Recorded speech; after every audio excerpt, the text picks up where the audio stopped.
welcome to Diecast Restos.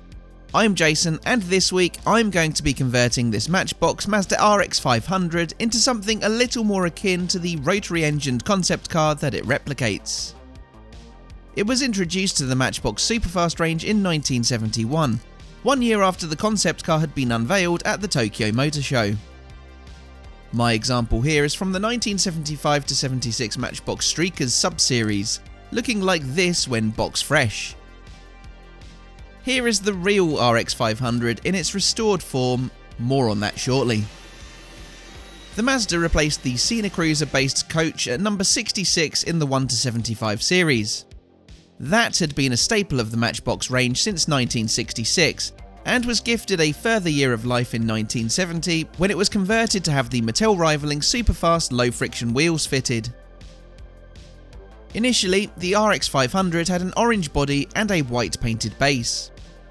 These bases were occasionally left unpainted and now fetch a small premium. All interiors are chrome plated and feature engine mouldings that are visible by lifting the entire tail section of the body. I've made a bit of a mess of mine drilling straight through that rivet post. Transparencies on these models through 1974 were purple tinted. The colour was changed to amber tints on the 1975 Streakers issues, as was the body colour to red. Streakers models had extra tampographic print on them, so these RX500s were adorned with green and white trim, the number 77, and Total and STP sponsorship over the entire top side. Again, rare variations exist with purple windows or the interior being brown in place of chrome plating. It would be replaced in the mainline by the Ford Transit pickup for 1977, but it would make a reappearance in 1981 for 1 year only. These were painted dark green, teamed with a pearl silver or unpainted metal base, and had the amber tinted window piece.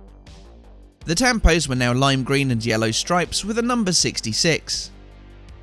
While the earlier models carried the small 5-spoke foil printed Superfast wheels, the 1981 car had the 5-arch type fitted instead. It was quickly replaced again in 1982 in the mainline by the Kenworth Superboss Tyrone Malone racing rig. The diecasts would later be sold off for production under license in Bulgaria, where there were several variations produced of varying quality. But let's jump back to 1970, where Mazda unveiled the real RX500 at the 17th Tokyo Motor Show. The start of the new decade marked the company's 50th anniversary, and the RX500 was their statement piece, showcasing Mazda's engineering and design ambition. The streamlined yet angular RX500 looked totally alien to the production Cosmos, Luce and R100 rotary cars on sale at the time. Its wedge body gave cabin access via butterfly folding doors, while the 247 horsepower, 1 litre, twin-rotor 10A Wankel engine was shielded by gull-wing engine covers, really the only significant difference between the castings design and the real cars.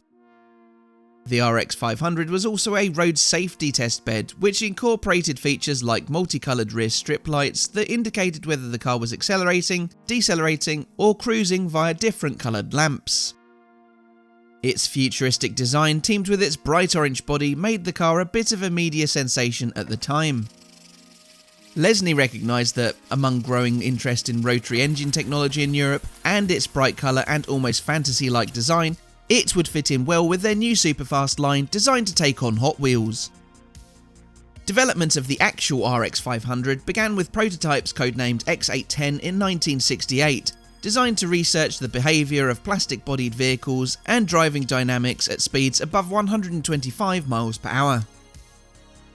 The theory was to investigate the harmony between people and speed in future society, and to come up with a mid-engined, low-drag and high downforce solution, all the while offering the smoothness of a rotary engine. The original plan was to build a coupe, but it would be Shigenori Fukuda's aerodynamic shooting brake design that would ultimately be chosen. He had drawn inspiration from the 1968 Kubrick epic 2001: A Space Odyssey, designing it to look as little like a stereotypical car as possible. One distinctive feature is its large wraparound windscreen, where the A-pillar has been concealed within the glass. This gives it a dome-like appearance, and I've tried to reflect this better on the casting by using some headlight tint to turn them from amber to almost black. Inside, it is equipped with 2 deep bucket seats, as moulded on the model, which were initially red and later bright green with orange centres. I will do the same for this casting, but their vibrant colour will forever be hidden behind the dark tinted windows, sadly. That's why I've coated them in chrome here ahead of detailing the engine. Elsewhere in the cabin came 3 semicircular instruments behind a 4-spoke leather steering wheel, arranged in a wraparound fashion. The centre console had an AM/FM radio with the 4-speed transmission from the Luce R130 Coupe. Its engine was an upgraded 2-rotor 10A unit, which was just 982cc, but revved up to 15,000 RPM, higher than Formula 1 cars of the period.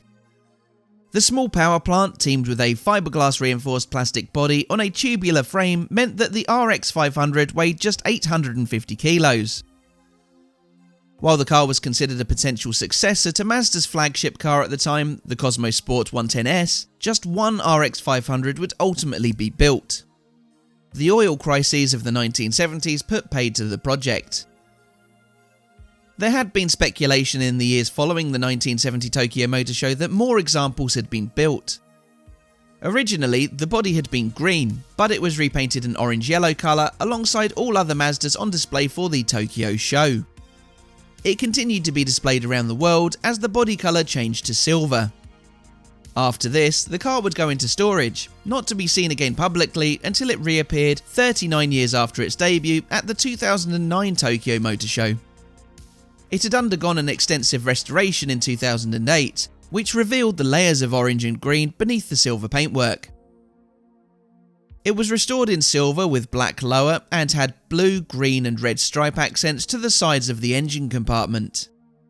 This is the spec I am customising mine to, as this version has the most comprehensive photography of it. Today, the RX500 can be seen at the Nomaji Transport Museum in Hiroshima, though it is a running example. I've put some footage of it on track in the video outro, so do stick around for that. So while I trim up the interior, let's have a quick recap on what's been achieved so far during the build. After disassembling and drilling straight through the bonnet, I've stripped and repainted the metal parts, washed the plastics and repainted the interior matte black before detailing it, polished up the transparency, then wrapped it in headlight tint, and I've affixed the array of decals I've designed for this to almost perfectly replicate the restored RX500. Now I will leave you to enjoy the finer detailing in peace, and I will catch up with you in a little bit.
For the wheels, I needed something that had a chrome hubcap, and I thought these Cortina steels from Creative 164 would be perfect.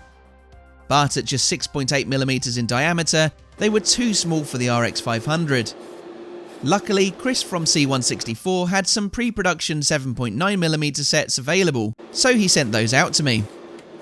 These should definitely do the trick for my custom.